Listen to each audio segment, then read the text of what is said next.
Begin. The Ramban in Parshas Kedoshim tells us something very profound. The pasuk says, "Kedoshim tiyu," you should be holy.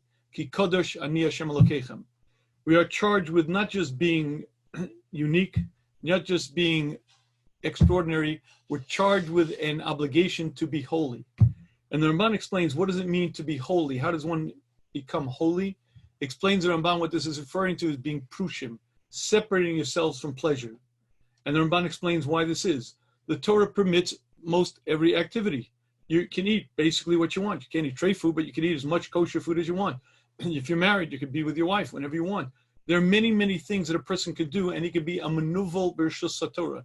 He could be decadent. He could be a hedonist within the parameters of the Torah.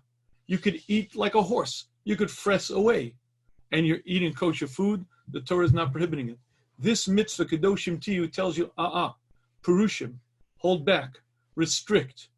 To be holy, what you need to do is you need to restrict, you need to hold back. And that's how the Ramban explains this mitzvah, not to be a manuval b'rshus haTorah. And I'd like to share with you what I consider a major, major quandary that many, many Jews find themselves in. And that is, what is pleasure? Is pleasure good? Is it bad? Is it okay, but only in moderation? What's the Torah's approach? What's the Torah's attitude towards pleasure? And I believe that most from people, as educated as they may be, are patently ignorant on this issue. And you'll hear all kinds of things and all kinds of logics, and I believe they get it dead wrong. Now, the reason why it's a very difficult topic, and a lot of people make a mistake about it, is because within Chazal itself, you see many, many apparent contradictions. One is, we just read the Ramban, that one should avoid pleasures, or certainly restrict it, right? Then there's another, called Yoshi B'tainis Nikra Kodesh. Whoever sits in fast, whoever abstains from food altogether is called holy. There are many examples of Tanoim, of Amoraim, who wouldn't partake of any pleasures. We know many tzaddikim who would barely eat. So we certainly see a very real avoidance of pleasures, and it seems to be something that the Torah would shy away from, would warn us against. Yet, ironically, we see exactly the opposite in many, many Chazals. The Mesilas Yesharim quotes a Yerushalmi, and listen to these words. Asid Adam litain din lifnei hamokom. A person is going to have to answer to Hashem. Al kol masharo einav lo ratza lechamenu. Anything that he saw and didn't eat, but he was permitted to and was able to, any pleasure of this world that was permitted to you, and you could have eaten it, you could have enjoyed it, and you didn't partake of it, Hashem will have a question, will have a complaint against you. You're asid litain esadin, you're going to answer in judgment for this. That seems to be a little bit of a contradiction. But even worse than that, listen to this one. Kala yoshe b'tainis nikrachote. It's a Gemara that says, whoever fasts is a sinner. Now, wait a minute, that sounds a little contradictory. But if that doesn't trouble you, let me share with you what I consider a very obvious problem. A number of years ago, I was involved with a Baal Tshuva who his entire life, he grew up eating McDonald's, and that was his food of choice. He became frum, and he had a major, major nisayon. Every once in a while, on occasions, he just couldn't hold himself back, and he went to McDonald's, and he ate. Okay, now, obviously, that's an issue, but there's another issue. What do you do? And you have to explain to a person, when you're eating McDonald's, you don't make a bracha. If you wash, you don't make a tilas dime, you don't make a motzi, and you don't bench. Why? Because ein zeh mevarech, that's not a blessing, that's profane. It's bad enough that you're eating tray food. Don't go making it worse by making a bracha. We don't make brachas on stolen food. We don't make brachas on tray food. It's profane. It's wrong. Ironically, though, on every hana, we have a bracha. We have an entire string of berchas hanenin. Any pleasure that a person takes of this world, he's obligated to make a blessing. But wait a minute, you don't make blessing on profane things. But if that doesn't trouble you, let me share with you one chazal that I think should be very, very eye-opening. Gemara in Be'ez says, Tanya, Amru alav Shammai hazaken. They said about Shammai hazaken. Remember, Beishammai and Beis Hillel? Shammai himself, when he was a zaken, when he was an elder statesman in the Klal Yisrael, Kol yamav ha'ochel l'kavod Shabbos. All of his days, he would eat l'kavod Shabbos. What does it mean? All of his days, Monday, Tuesday. How do you eat kavod Shabbos, Monday, Tuesday, Wednesday? He would go to the shuk and he would see a behemoth. He would see an animal. Oh, this animal is unique. It's special. I'm setting it aside for Shabbos. And the next day, he would go to the shuk and find a better one. So then the one he had purchased yesterday, he had to now consume, he had to now use up because it wasn't for Shabbos anymore. And then if you go Thursday and find an even better one, the one that he bought on Tuesday, again, he would eat. All of his days he ate in honor of Shabbos because he always looked for the finest, always searched for the best. And when he found something better, the one he had put aside earlier was no longer set aside for Shabbos. He ate it as his regular food. Now, folks, let's understand this. Shammai was a Kodesh and a Toher. Every word, every motion, every thought was carefully, precisely weighed and measured. The man didn't waste time, and the man was not into frivolous things. Why is he doing something that seems so hedonistic? So much of it like a pleasure seeker. This one's for Shammai. No, this one's even better. Shammai, with all due respect, it doesn't sound appropriate. It doesn't sound like something a Tana should do. And yet you'll see replete, Chazal after Chazal, of Amoraim, of Tanoim, who are engaged in Kavod Shabbos, engaged in Oneg Shabbos, but in the preparing of the food, making sure the food was delicious. That doesn't sound appropriate. These people are like Malachi Asharis. It doesn't sound right. So sort of what is this thing called pleasure? Is it good, bad? Is it okay in moderation? What does the Torah's approach tell us about it? So to answer this question, I think the first thing we need to do is we have to make a few distinctions. And let me make the first distinction. In the world, there's something called pleasure and there's something called passions. Pleasure is the amount of enjoyment you have, the amount of benefit you experience. It's a feeling. It's a sensation of a good feeling that you have of enjoyment when you're involved in an activity.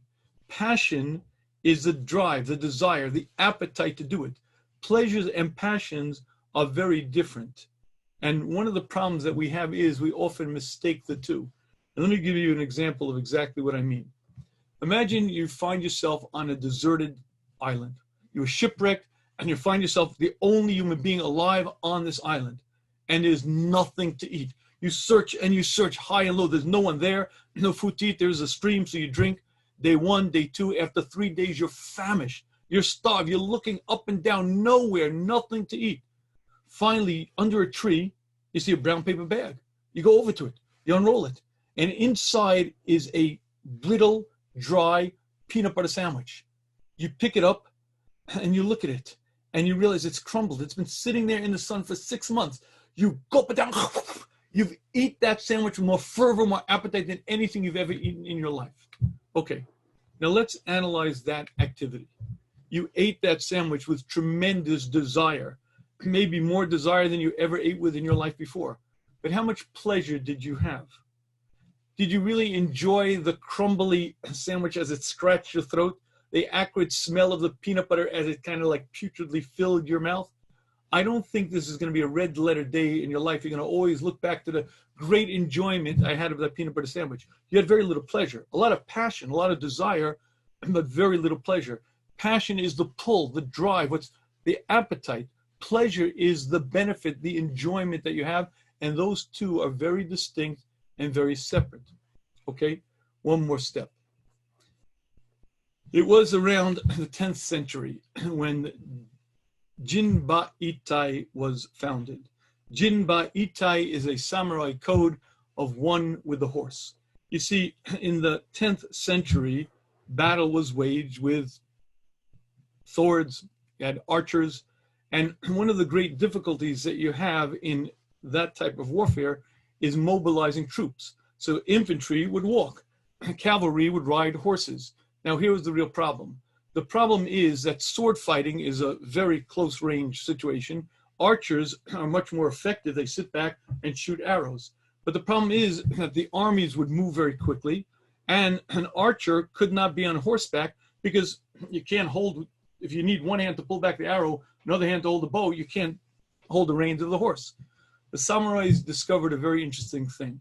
They trained themselves to be one with the horse, where they would guide the horse with their legs, with their body motion, and they got so skilled at it that they were able to ride a horse, pull a bow, shoot it, and they became the mounted cavalry, but the mounted cavalry who were archers, and they became a special elite force. And you could still see exhibits to this day of riding horses and just with their body, just pulling the arrow back and without holding the horse at all. And this concept became a very known concept, Jin Ba'itai, one with the horse. Okay, very good. Now I want you to imagine we have a samurai who spends his years and years training, and he becomes one with his horse. His horse knows his movements. His horse knows when he wants to go left. His horse knows when he wants to go right. And he and the horse are one.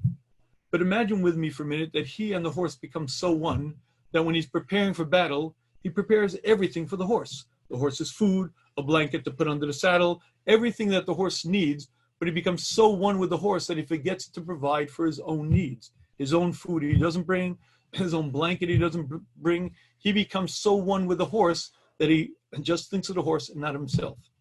That would be a pretty foolish person. But I believe that that's an apt mushal to many, many people. We become so involved in this world. We become so involved in what we're doing here that we pay attention to the body, but we forget there's another part. We pay attention to the horse and we forget that there's a rider. We forget that there's another half of me, a totally different part, a neshama that comes from under Hashem's kisei hakavod, put into this body, but I am horse and rider. And many times, unfortunately, people forget about that, and they forget about the fact that, yes, there's a body, there's a horse, but there's also a rider. So excuse me for spending a few minutes of introducing you to yourself.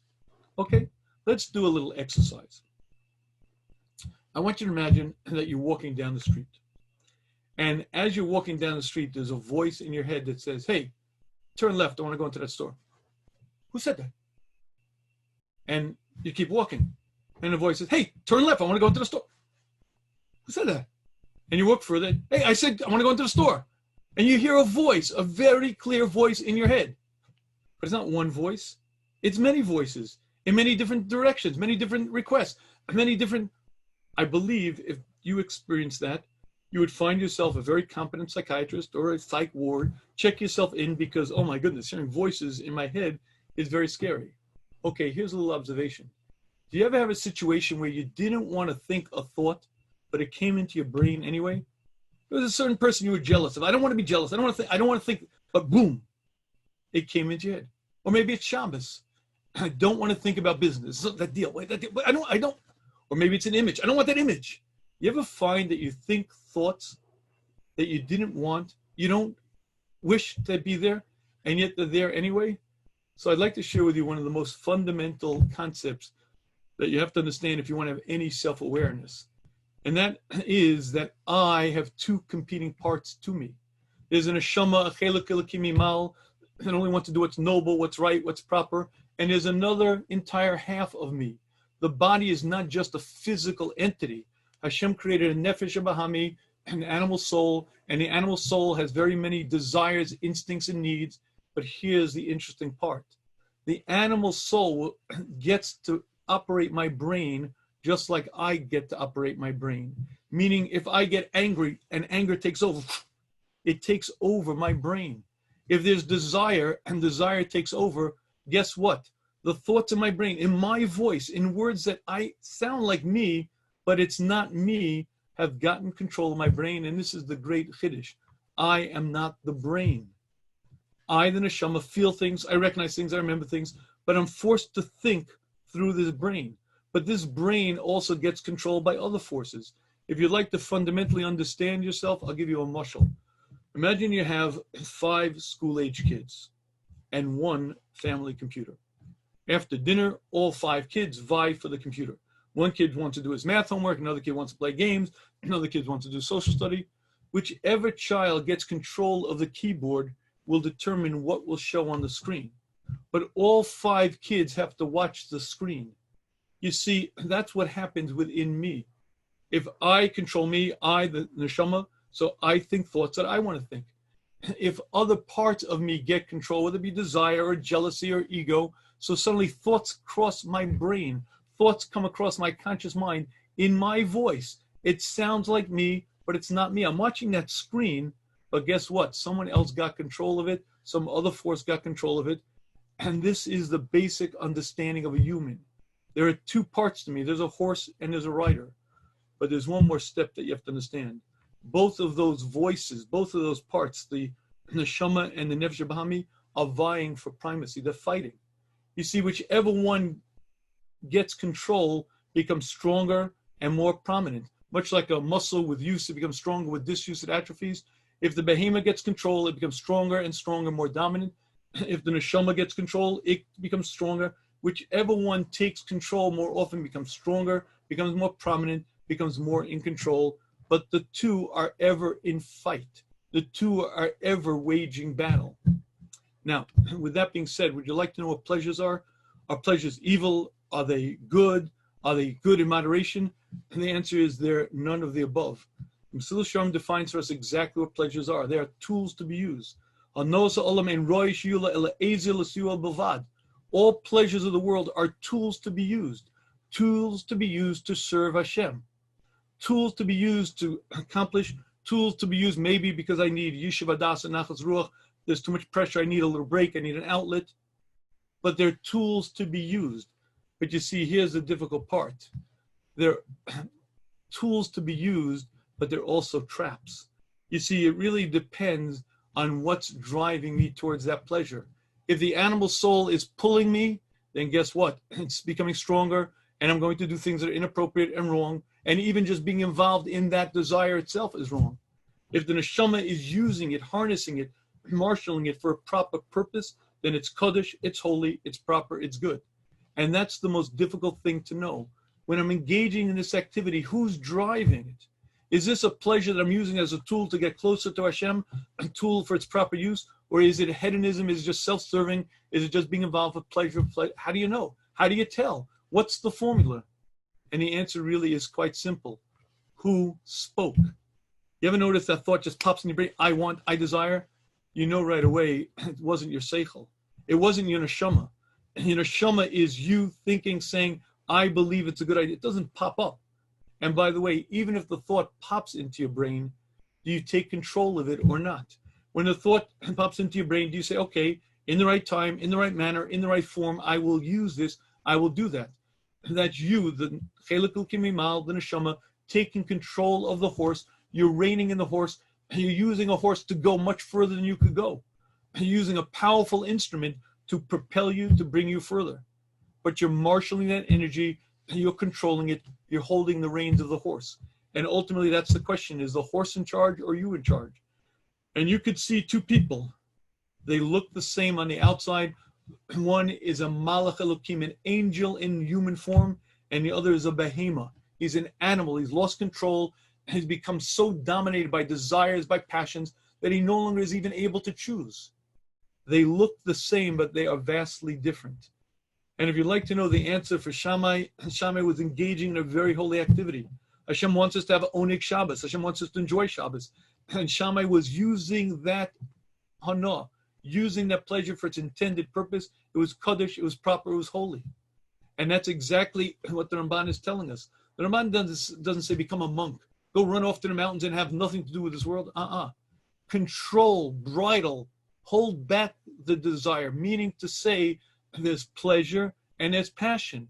If you're controlling it, if you're in charge, if you're using it wisely as a tool to come closer to Hashem, then it's proper, it's right. If the animal is controlling you, guess what? All bets are off. But what the Ramban is telling us is that pleasures are very dangerous. Yes, it's true that they have a real purpose, but the problem is the behemoth, the horse, is very strong, has many, many desires, and if you're not careful, if you don't guard yourself, if you don't hold back in certain areas, what's going to happen is inevitably the horse is going to get in control. You're going to get more involved in passions and desires than you need to, and pleasures are going to become much more important. When the Ramban defines kedoshim to you, be holy, be in control. What that means is there's a horse and a rider. Hold the reins, marshal that energy, use the pleasures properly, but make sure that you control them. Okay. With that being said, I'd like to share with you an interesting concept. I was a high school Rabbi for many years, and I believe it's a very, very common mistake that most yeshiva guys make. If you ask them the following question, who has more pleasure in this world? You or some kid in public school? You or the guy? Who's going to have more pleasure? Oh, come on, Rabbi, real question. I mean, listen, I'm not complaining, but Hashem doesn't want us really to be engaged. I mean, if I could be a guy in public, I could eat what I want, do what I want, hang out with who. I mean, come on, I have all these restrictions. I'm not complaining. I know Hashem is the reason. I'm glad to do it, but I mean, come on, in terms of pleasure, who has more pleasure? No comparison.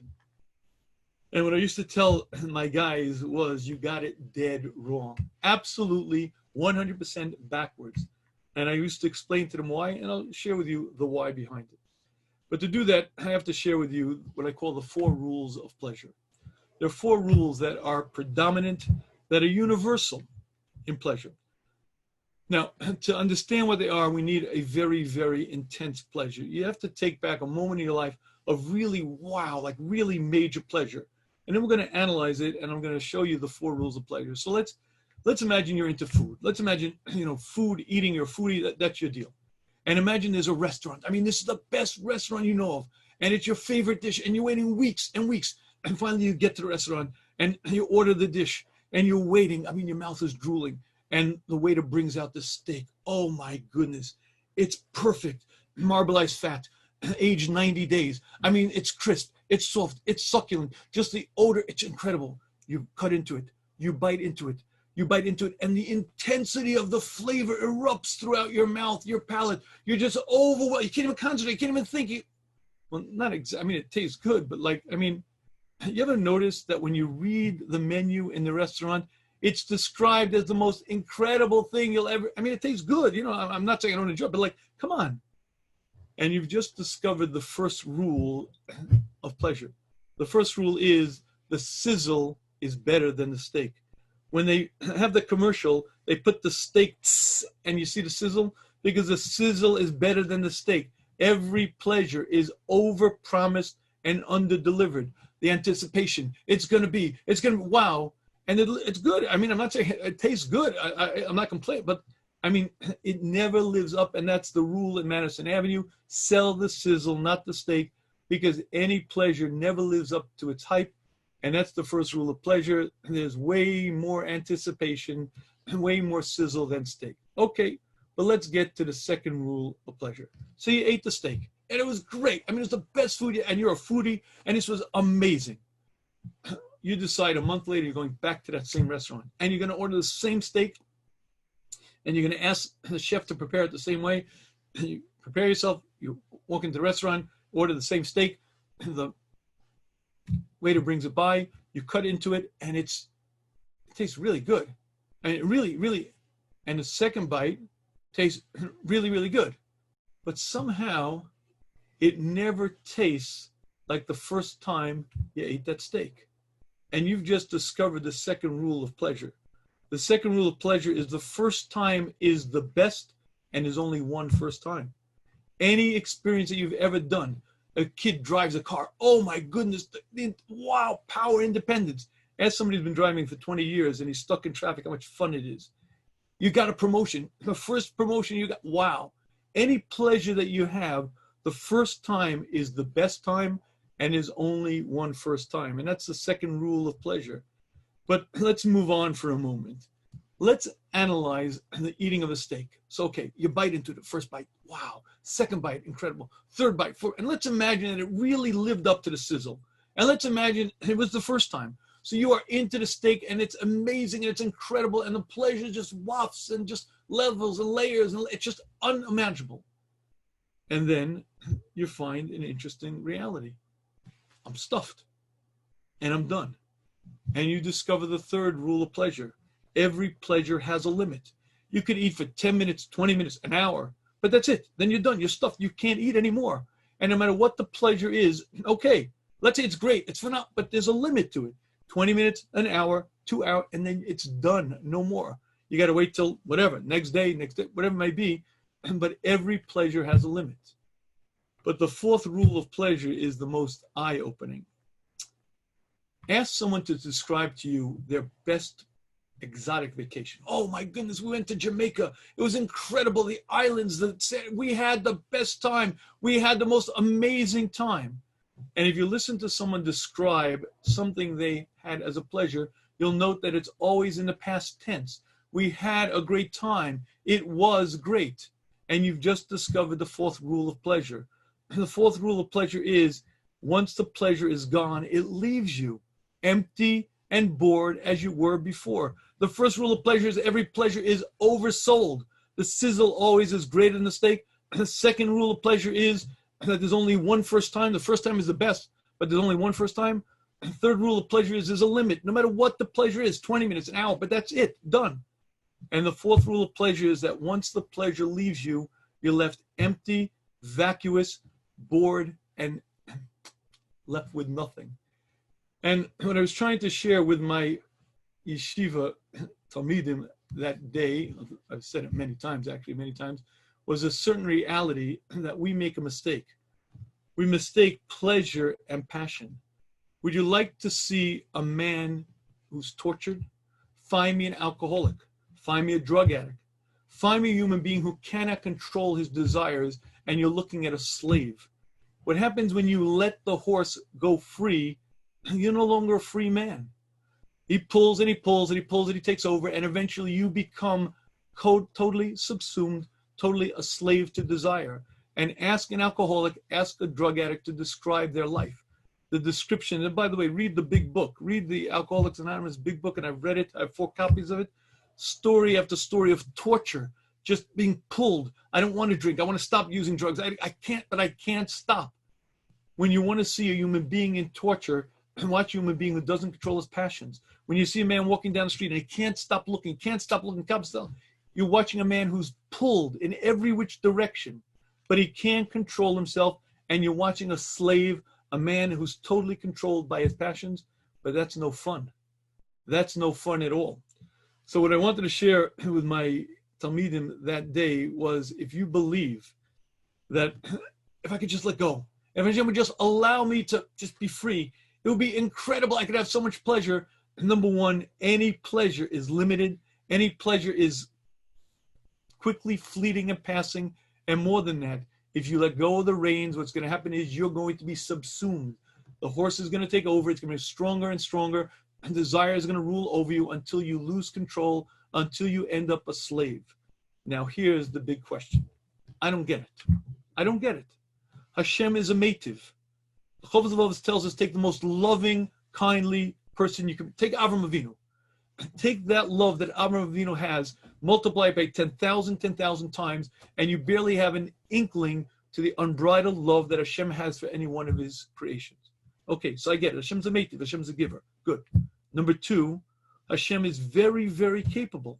I look at this world. I see rivers, trees, oceans, quantum mechanics, physics. I mean, Hashem is very, very good at doing that which Hashem does. So here's the question. Couldn't Hashem have done a little bit better job? I mean, why is it that the pleasures are so fleeting and so passing? And explains Mr. Sharm something very, very basic. When you understand life and you understand pleasures, everything makes sense. When you understand that pleasures are things that you use as tools to grow, to accomplish, they're but things that you use along the way, they serve a very real function. They give you pleasure. They give you the Yishuv Hadas, the Nachas Ruach, the sort of relaxed sort of, and you enjoy it. But you're using them for a plan, for a purpose. When you pursue pleasure for pleasure's sake, guess what happens? You're left empty, you're left vacuous. What you're pursuing is so flighty and so fleeting. You never catch it because all you do is get hungrier and hungrier. You never feel fulfilled, and more than that, you're empty at your core. Explains Mr. Sharm, any thinking person will quickly understand that Hashem didn't create us for here. Hashem created us for a much bigger purpose because Hashem is a meitiv. Hashem is a giver. And I want you to imagine with me for a minute.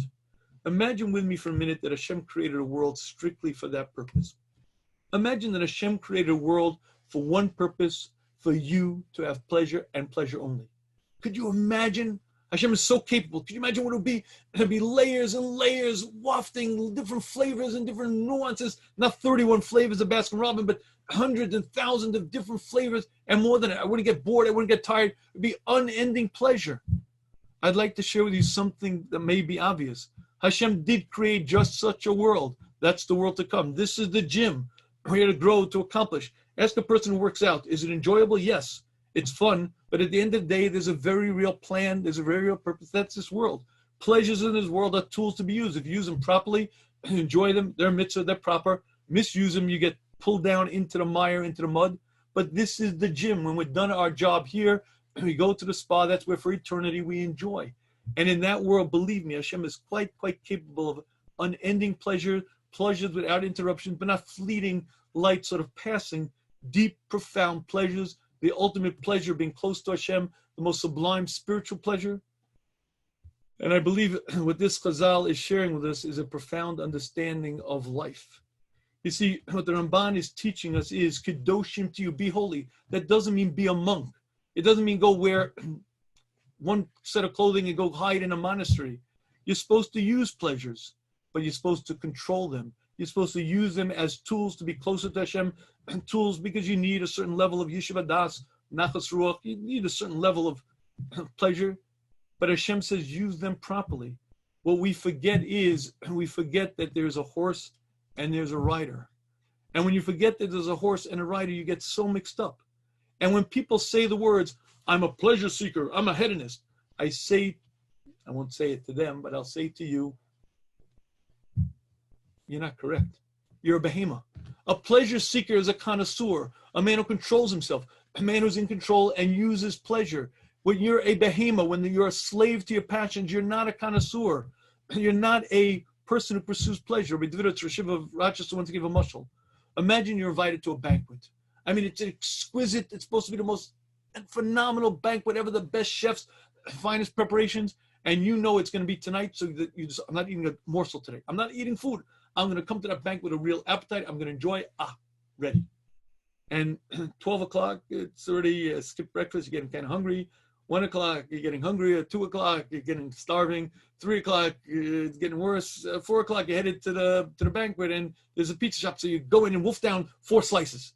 And by the time you get to the banquet, you're stuffed and you can't enjoy it.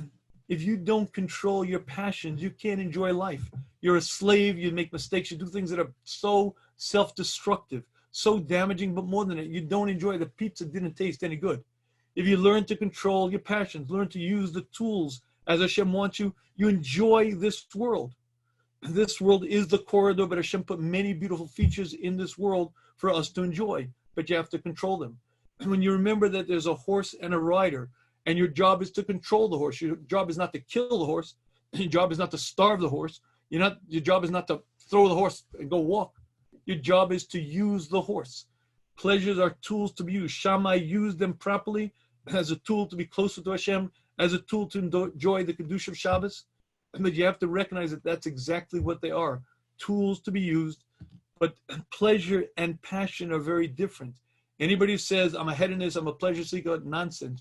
You are just caught up in desire, and you're not at all involved in pleasure. And this is the ultimate chiddush. If you would like to live the most enjoyable, physically pleasurable life, that's exactly what the Torah guides you to. You see, Hashem is the meitiv, Hashem is the giver. And Hashem wants us to enjoy our stay on this planet. It's not the purpose of existence, but Hashem wants us to enjoy our stay on this planet. And therefore Hashem created many, many features, their colors, their flavors, their aromas, their textures. There's beauty in the world, and Hashem wants us to enjoy it. But as long as you use it properly, you'll enjoy it, you'll grow, you'll accomplish, and you'll be doing what you're supposed to. The minute you misuse it, the minute the horse takes control, it's no longer enjoyable. You're now a slave, you're now shackled, and life itself is no longer fun. And I want to close with one last example of this very concept. There was a young man at my Shabbos table. He was in the process of becoming a Baal Tshuva. He was learning Yeshiva or Sameach. We often have our Sameach guys at the table. And he asked me the following question. He said, Rabbi, I have a question. I've asked this question to every intelligent person I could find. On the college campus, I asked all my professors. Any adult who had wisdom, I asked, and I cannot get an answer to this question. Rabbi, maybe you can answer the question. I said, well, I don't know if I can answer it, but I'll give it a try. What's the question? My question is, why have children?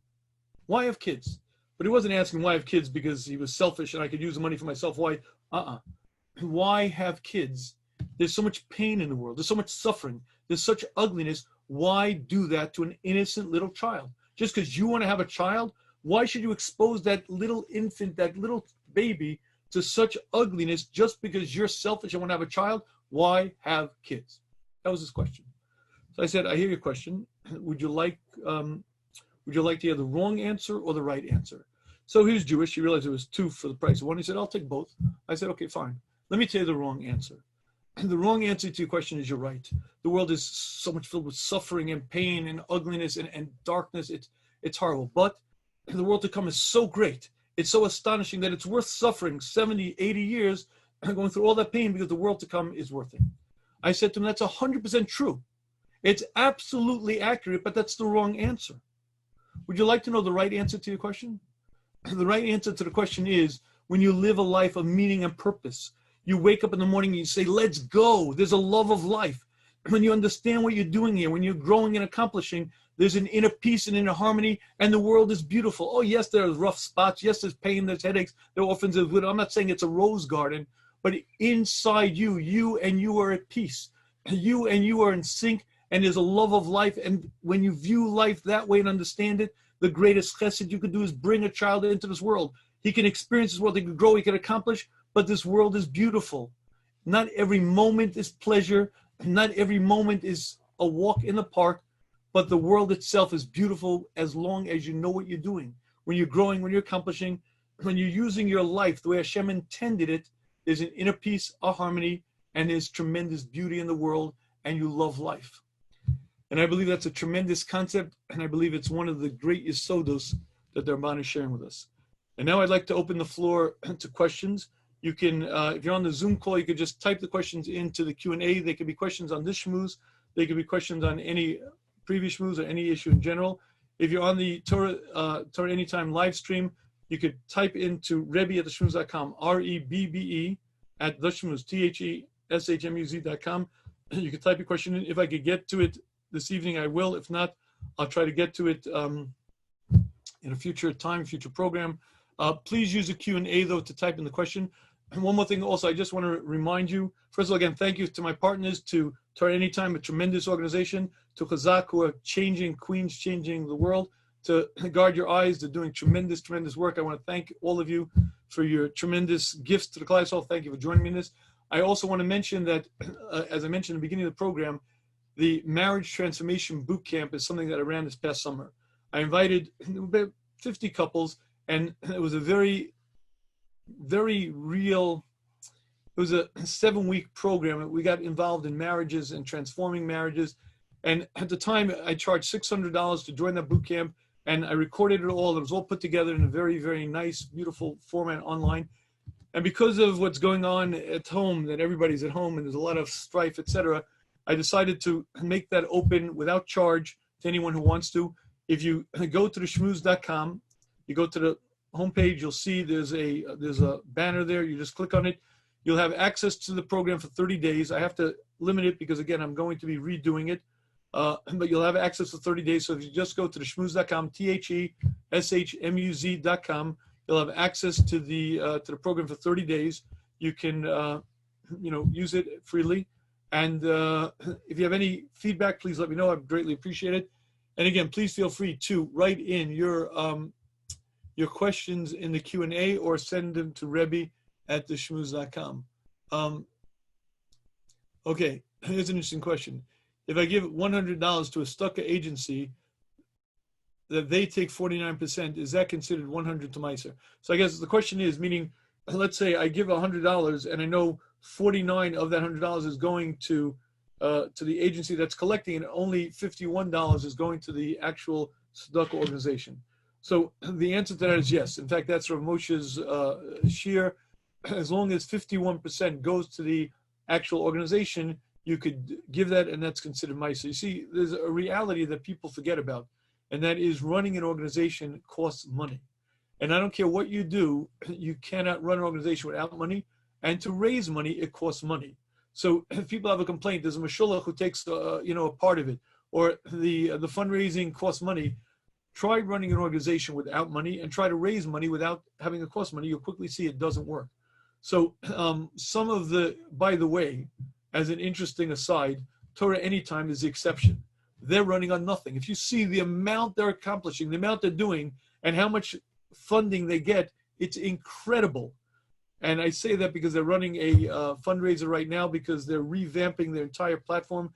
There's so much traffic now because everyone's at home, and there's so many thousands upon thousands of Jews who are accessing shiurim. I said the figure before, 9 million hours a year of Torah is listened to on their platform. And so if you want to use your Meiser money, that's a very, very worthy cause, and it won't be just 51% that goes to actually supporting Torah. It's probably like probably well above 90, 95%, 99%. So that's a very good opportunity. But again, in answer to the question, yes, as long as 51% goes to the organization, it's considered Meiser and it's fine. Okay, do those 4 rules of pleasure apply to non-physical pleasures like covet and admiration? Because a lot of non-Jews have more opportunity for that kind of pleasure. Being professional actors, athletes, and all kinds of famous artists. And what do you tell a yeshiva guy who thinks his favorite basketball player has more pleasure than him? So the first thing I tell the yeshiva guy is, how many guys become Michael Jordan or become, I'm a little bit dating myself here, folks. I apologize. I haven't taught high school in a while, so I forget who's the big names in sports. But meaning to say, if you'd like to know, it's not 1 in a million, it's 1 in 100,000. And by the way, it's very, very debatable how much pleasure that is. In other words, if you'd like to see a human being who becomes a slave, just watch a person who's into covet. And by the way, I don't care what you do. I don't care how good you are. When your name is up in lights and everyone comes to the game to see you, you notice it, you need it, and you gotta be front and center stage every day, all the time. And the worst thing that happens to athletes when they retire is they're no longer front and center. They're no longer in the spotlight. One exception I know to this rule. There was I consider a friend of mine. He was a Talmud back in Rochester. We still keep up. Yaakov Shweki. And I'm going to tell you something very interesting. Maybe don't tell him I said this, but he is such a holy Jew.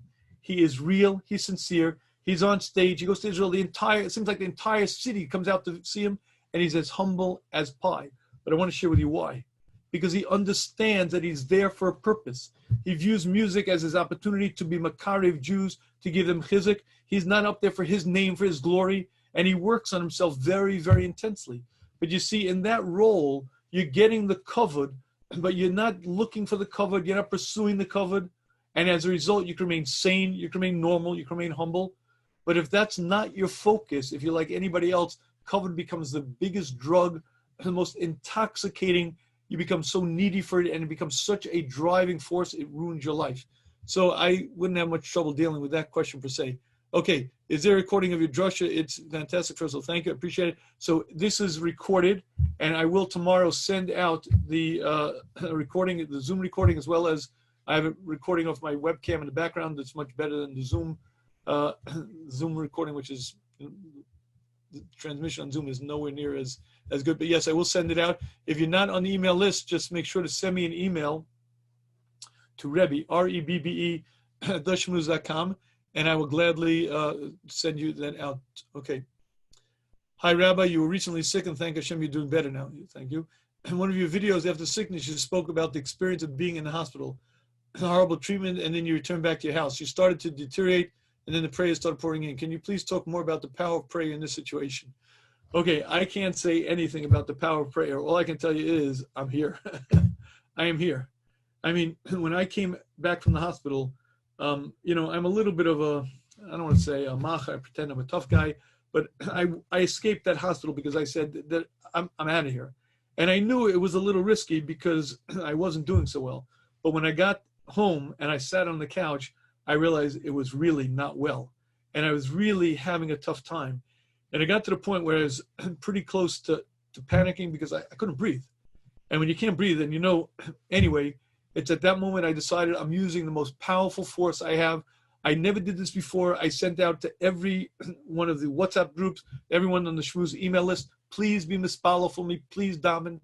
And again, my experience was within an hour of sending out the emails, it was just, I just felt like I was resting comfortably at home. So what can I tell you? Does tefillah work? Yes. Now, not always does tefillah work the way I want it to work, meaning not every time that I ask for something, is it good for me? Do I warrant it? Will Hashem grant it? But every tefillah works. Every tefillah is powerful. Every tefillah is listened to. In this case, clearly, I guess Hashem accepted it and it was listened to. First of all, it wasn't my tefillah, it was Shmuz Rabbi, many, many, many people joining in, which is way more powerful than any one human being. But tefillah works. Now, again, it's something you have to utilize, you have to use. And when you're in trouble, that's when you really experience it. By the way, there's nothing like being in deep, serious trouble to really grow. Because at that moment, when you're crying out to Hashem, you know it. I finally get it. I am not in control. I am not the one in charge. Whether I exist or I don't is not under my dominion. Hashem is the one in control. Hashem, you are my creator. You are my master. You orchestrate this world. Upon you I depend. And that clarity is profound. And that clarity is something that unfortunately you only get when you're in desperate, dire straits. I don't wish it on anybody. This whole situation should immediately, it's Hashem, pass, and everyone who's sick should be well. But nevertheless, if you want to know the silver lining to the cloud, the real recognition, the realization, the growth that you could accomplish in that moment is rather profound. Okay, where would be a good place to take control over your pleasures, taivas? Okay, excellent question. And I have the most profound answer to that question. If you want to be a parish, you want to be the highest level of precious, of abstention, I'll give you one simple way to do it. Use the Rambam's formula. Every time you sit down to eat till 3/4 full. Stop there. And if you do that every meal, you'll be a Kodesh Vatar. Do you understand what I'm saying? There's a certain point when you're eating and you know you're okay, but there's more. You can eat more. I mean, you want to be full, so you eat more. Stop at 3/4 full. Stop just before you're fully sated, and you'll be working on yourself 3 times a day, probably 5 times. Who knows how many times we eat all day long. You'll be a Kodesh Vatar. Don't apply it to any other area. Focus all of your energies on that area. No one else will be hurt. You're not going to suffer because of it. And all that's going to happen is you're going to grow, you're going to accomplish, you're going to be a radically different person. And how do I know it's true? Because I'll challenge you. Try it. Try it. And what you're going to find is it is so darn difficult. It is so impossible. Everyone is a parish on someone else's expense. I don't want to engage in this on someone else's. Try it when it's only you. Try it when it's food. And let me see you be powerful. Let me see you be victorious in that area. And again, it's all day. It's every day. I guarantee there'll be more precious than you'll ever need. And I think that's a great place to start. Okay, excuse me for just one moment. Is it fair to ascertain that being stuck at home, away from peers and other outlets, we need to engage in more pleasure these days to keep our stress positivity in a good place? Okay, that's a fair question. One thing I absolutely positively say you must do is you must exercise 3 times a week minimum. For the record, I'm locked in my house. I don't feel locked in at all. My son and I, we go to the gym 3 times a week. Well, we used to go 3 times a week. He's 16 and we work out. 2 years now we've been doing it. I have a home gym now. I got the barbells, I got the equipment, and 3 times a week we work out. And I have to tell you something. When you work out, you feel different. There's energy, there's vibrancy. You're a different person. So one thing for sure, you should exercise. If you have a treadmill, go on the treadmill 3 times a week. Go for a walk, but make sure that you do something 3 times a week minimally. And I guarantee that will do tremendous benefit for your stress level, for your positivity. You'll feel better. There's just, by the way, the runner's high is it's a reality. I worked out today at 4:30. That's why I'm high. See, I'm happy. But if you think I'm kidding, I'm not. There's energy, there's strength, there's vitality, and it changes your mood. I tell people all the time, anyone who's struggling with, whether it be depression or anxiety, exercise, vigorous exercise, aerobic exercise 3 times a week for 45 minutes to an hour, and I guarantee it'll help. And by the way, psychologically, they've done study after study that shows that exercise has the same impact on depression, on anxiety, as does medication, as does psychotherapy. You try to use all 3 legs, but it's very much a very real, valid form of help. But regardless, if you want positivity, you want to eliminate stress, so absolutely exercise 3 times a week. And if you really feel stressed, do it 5 times a week. And I guarantee it will do more for your stress than all the pleasure you're going to take, anything you're going to engage in. So what am I saying? Am I answering this question or am I evading it? Meaning I really, on some level, I agree. If you're under stress and the stuff going on, it's a good idea to use pleasure appropriately. But I think if you use things that are beneficial to you, you'll accomplish way more. And again, exercise, I think, is the very first one that I would focus on. Okay, Next question. How does the Rebbe see it when Rebbe got sick? I know that Hashem will punish someone with illness. If one does get corona, should one see it as a kapara or just unlucky? Even though nothing happens without a reason, because I got corona too, I really like to know what I did. Okay, so I'm going to answer that question. My answer to that question is, if I could answer that question, I would be a very, very, very wealthy man, because I would go down to Wall Street and buy only the winning stocks that I know would be going up, because if I had Nevuah, or at least Ruach HaKodesh, I would make sure to be well endowed financially. I'm being facetious, but what I mean by that is we don't know. And one can't know. One knows that Hashem is just, Hashem is fair.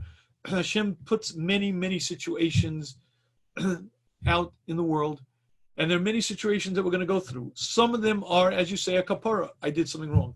Many of them are nisyonos, are tests. Do you transcend? Do you crumble? How do you deal with it? Some are growth opportunities. Again, what I experienced on that couch that day, I wouldn't want to go back there, but I got to tell you, it was a very different experience and a very different person. You know, the Bali Musar were jealous of a person who had a near-death experience.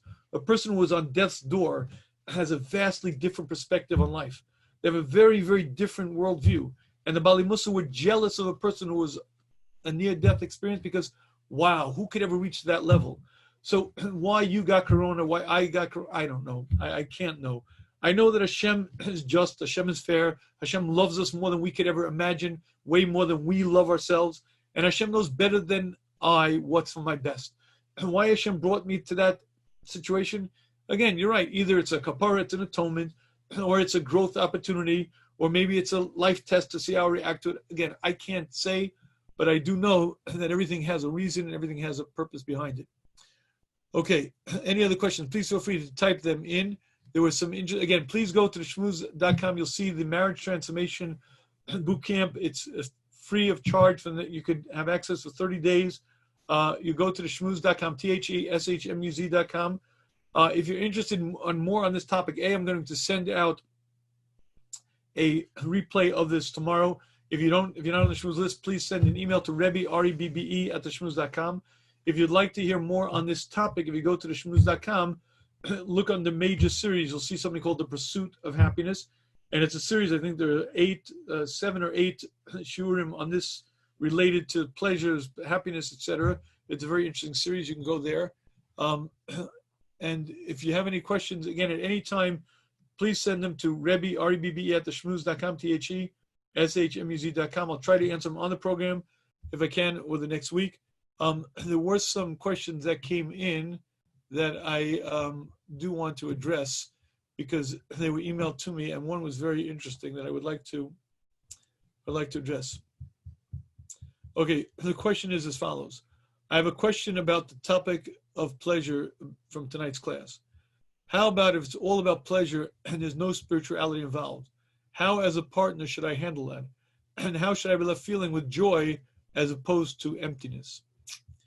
Okay, now, this is a little bit difficult for me to answer in this context. If this were a private context, I would answer exactly what I would say, and that is, if you'd like to know what the intentions should be, if the intentions are to create a bond, create an attachment, love between husband and wife, that is the best thing, that's perfect, that's great. And if the intentions aren't as pure as that, it's also fine. I would be a lot less demanding on spiritual focus. But of course, I'm reading into the email. I don't know what you mean by spiritual focus. If you mean l'shem shemayim, forget about it. It's not in our generation. A couple should be focused on enjoying each other, being together, bonding, connecting. That's way, way holy enough, and that's proper. And in our generation, that's kaddish and all. If you want to discuss it further, please, first of all, in the marriage seminar, there's a part in the end, on the very end, the marriage seminar. It's actually on the Marriage Transformation Boot Camp as well. There's a part at the end that deals with these issues. You may find it very, very eye-opening. In addition, just if you're still troubled by this, please feel free to email me, and we can discuss it further. Okay, if you have any questions, please feel free to put them into the Q&A over here. Excuse me again, one second.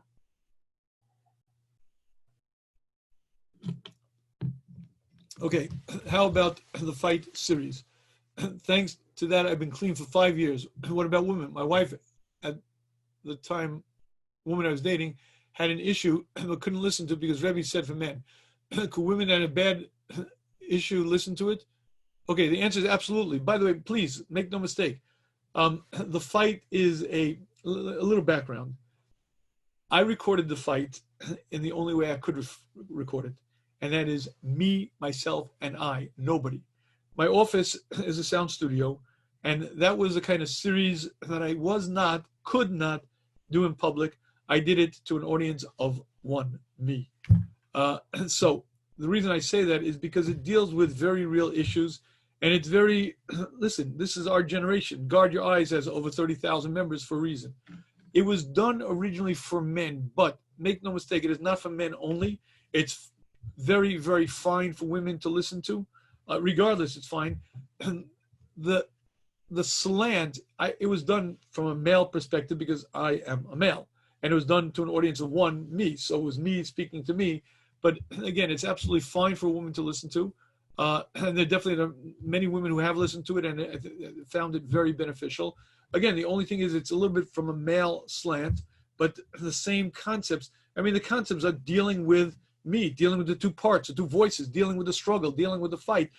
And, so it's universal and it's not related to one gender necessarily.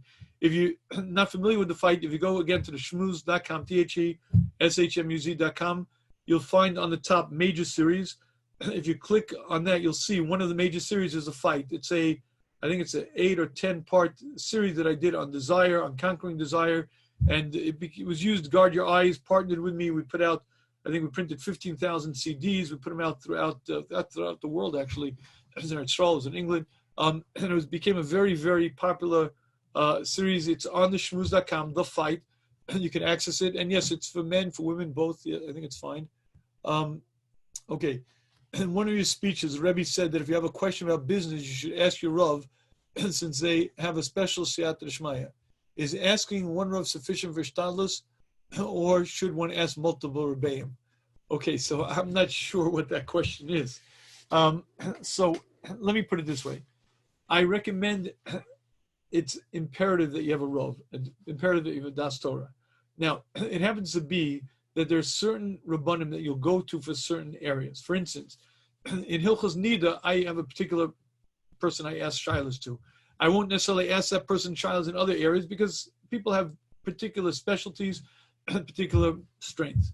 There are some Rebbeim who are very, very good in Shalom Bayis. Some are very, very good in business. You have to have a Rav for life issues. Now, if your Rav is, astute and my Rebbe, the Shmuz Zatzal, would give business advice, and he was my Rebbe, so I'm in awe, but the brilliance, the profundity was just beyond description. But not everyone has that hush. So if your Rav, who is your Rav and for life issues, you just feel doesn't have a hush, and some people aren't into business, they don't identify with it, they don't and really can't advise you properly, then I recommend you find someone who is a Das Torah, who can give you advice. My Rebbe, the Shmuz Zatzal, used to say, ask advice, ask from older, from younger. Obviously, as much as you can ask Das Torah, you can't tell anything Nogea to Halacha, you should. But you can ask advice from mentors, business mentors, and there are a lot of people who offer you wisdom. By the way, you could offer yourself tremendous wisdom if you weren't you. Half the problem I have is that I'm me. And because I'm me, I get stuck in my desires or my ego, or I make blunders. If I were able to look at myself without all of my agendas, I'd be able to give myself good advice. The problem is I don't. Therefore, it pays for me to ask advice of someone who's my equal or someone lower than me, because very often you get advice that you didn't see, you didn't realize. Different people have different perspectives. So the answer is ask advice. Obviously, your Rav for all of your life, Shilas, if he is, someone who's familiar with business, recognizes, and, has an understanding, that's your best, would be your best avenue, your best address. But if that's not the case, then try to find someone else who would be appropriate.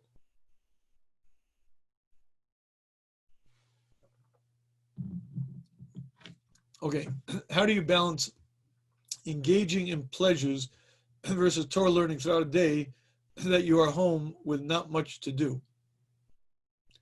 Okay, So I'm getting lost in the question. If you're learning Torah, you have a lot to do. Again, how do you balance engaging in pleasures versus Torah learning throughout a day, you're home without much to do? So let me read into this question. Do you mean that you're not able to learn all day, and so you're going to do? If I could ask, just if you could expand on the question a little bit, because I'm a little bit stuck on exactly the question. Okay, here's an interesting question. What has the Rebbe seen that helps to prevent jealousy? Is it a knee-jerk reaction to be envious or smarter, wealthier, and more? Is it a knee-jerk reaction to be envious of smarter, wealthier, and more powerful people? How can one start to control this? Okay, very good, excellent question. So let's focus on jealousy and why a person's jealous and what it has to do with. The key to understanding jealousy is based on competition. I am competing with you. And because I'm competing with you, when you got that promotion, when you got that raise, when you chopped the toast before I did, you're ahead of me. But we only compete in class, and we only compete with people who we're competing with. The basis of jealousy is competition. Now, there's an entire series. I recommend the king. The pivot to all midos is humility. There is a series on the Shmuz site that's called Humility and Humility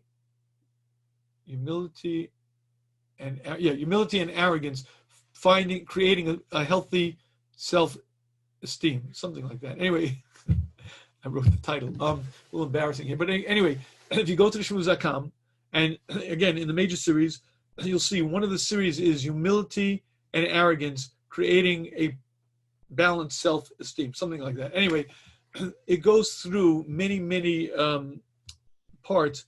It's also multiple. It's a series, so the number of shurim on it deals with humility.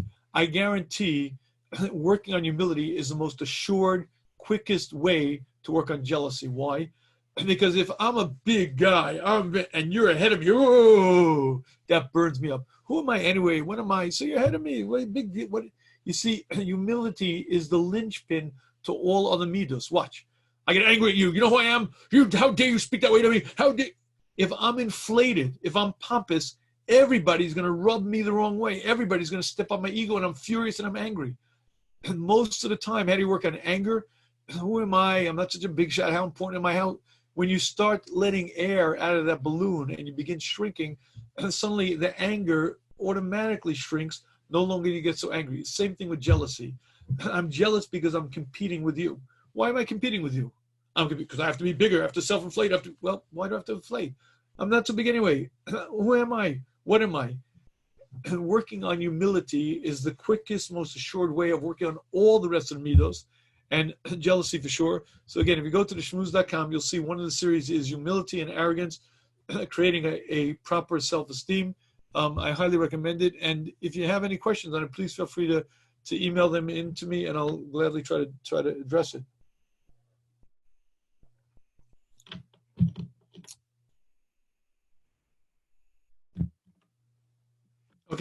Okay, the question is, if you're not able to learn Torah all day, how do you balance that out with pleasures? Okay, one of the most disastrous situation to be in is something called boredom. When you're bored, you are in deep, dire straits. You're in trouble. Because bittul mevi delay shimum, boredom is bad news. Do not allow yourself to get bored. Now, I'm home all day. What am I going to do? It's a tough one. What I can tell you is find things that interest you, find things that you enjoy, and get yourself engaged in them. And there are many things. First of all, again, exercise. You got to exercise, and if you got time, do it 5 times a week. I guarantee you'll gain back so much love of life, so much energy, so much vitality. That alone is worth it. So right away, we got to exercise 5 times a week. And then find things that interest you. You got to find hobbies or interests. It could be reading. It could be different things. I'm afraid to say go read on the internet because I know what that leads to. But books, I don't know what to tell you. It's You have to, I used to, as a high school Rabbi, I used to beg the parents. I begged them at grade school age even, help your kids get a hobby. Get them interested in guitar or karate or drawing or whatever it may be. Because listen, if a kid's learning 15 hours a day, okay, matov manayim. But the average high school kid is not learning 15 hours a day. He's learning 5 hours, 4 hours, 3 hours a day. There's a whole lot of day left that he's going to get himself into trouble. Get him a hobby. It can be basketball, it can be baseball, it can be whatever it may be. Find something that he's into. Now, if it's physically athletic, it's even better because it has the advantage of the exercise piece. But find an interest. So my recommendation is find things that appeal to you, that are interesting, and get involved in them. It could be reading, it could be various things, but find things that interest you and do them. Get involved, get engaged in them. And you're right, listen, it's a difficult situation. No one's saying that this is easy. Even if you're not sick and even if you're financially not hurting, just being locked in a house without, what do I do? Like you go stir crazy, people get cabin fever. I'm not telling you this is an easy situation, but nevertheless, I am saying the more you can find things to be engaged in, things to do that will keep you engaged, hopefully in a productive manner, you'll do. Get an education. They're entire. You can get a university education today online for free. Many courses, many situations. Again, I don't want to tell you to go online, but if you want to if you want to learn to do anything, go on YouTube. You want to build an atom bomb, go on YouTube. You want to clean your oven, go on YouTube. You can find everything. Now, don't go on YouTube because, again, it's very dangerous, but hopefully you have a good filter, and there are online education courses. If you're interested in economics, you're interested in accounting, if you're interested in whatever it may be, take a course. Take a college course. Take it for credit. Maybe even pay for it. Again, many of them you can find for free. But the point is, you have to be engaged, you have to be involved in something, because otherwise you're in big trouble. Again, if you can learn all day, halavai. But if not, find something productive and useful. And by the way, a lot of us have to work for a living. And you may just find that you could learn tremendous amount of things that will one day serve you very well. I don't care what you're in, you have to know basic accountings. Meaning, if you don't know basic accounting, you can't even really balance your checkbook. But if you have any form of business or knowing QuickBooks, knowing accounting principles is a basic to any business. Yet how many yeshiva guys come out knowing accounting? How many people know even how to use QuickBooks? How to use Excel? By the way, Excel is a brilliant program if you know how to use it. Oh, I put the numbers in. Yeah, you don't know how to use it. But if you take a course on how to learn how to use Excel, how to use a graphics program, you want to take Canva is a great program, great platform, but you take courses in how to use it, and you can do graphic arts, and you can do beautiful things. You could find the parnasa, you could train yourself for something, Point is, stay busy. Okay. Okay. If you have any questions, please feel free to put them in. This is a question I guess I'm going to deal with it. Rabbi, how does one who suffers from depression find joy in their world of darkness? How do we see joy when we're drowning in sadness? Okay, now that is a very real question, and very let me say this. Depression is a horrific, horrible thing. Baruch Hashem, there are ways out, but you have to use the ways out. The ways out of depression are, number one, get yourself a skilled therapist who can guide you, who can help you. Invariably, depression has an element of twisted thinking, of distorted thinking. You're pessimistic, you feel negative. The thoughts come across your brain, and you don't even realize how twisted they are. You need a skilled therapist to work with to help you. Number two, you pursue whatever avenues are necessary. Medication is often very, very effective. It may not have to be for forever, but certainly short term to allow you to sort of get out of the funk so that you could do the work. Highly recommended. You find a psychiatrist who prescribes the right medication. Sometimes it has to be changed. Sometimes it has to be, the dosages have to be adjusted. It's not instant, but typically in most situations, medication is very effective. And the third leg is the physical exercise piece. If you do all three parts, get yourself a good therapist, get a good psychiatrist, do the physical exercise. In most cases, depression is, if not curable, at least something that can be contained. There are many people who had depression, had clinical depression, and then go on to live a beautiful, productive life. They have to be careful. They have to be on guard. Much like if you have a medical condition, you have diabetes, you have to watch yourself. If a person has depression and they work themselves out of it, they have to always be on guard. But there are many, many people who flourish. Many, many people who do tremendous things and enjoy life despite at one time being depressed. But to get out of it, what you have to do is you have to deal with it. Again, therapist, meaning talk therapy, psychiatric, the medication piece, and the third being exercise. Okay, I apologize, but my voice is shot. I taped earlier today, and now I'm just losing it. So I'm going to stop here. Again, please go to shmuz.com. You'll find the Marriage Transformation Bootcamp there. It's free of charge. You have access to 30 days. I want to thank my partners again. Till anytime, Chazak, and guard your eyes. Hope you'll join us next week. Again, watch for the replay. I'm going to send out an email tomorrow. Hashem. Thank you very much.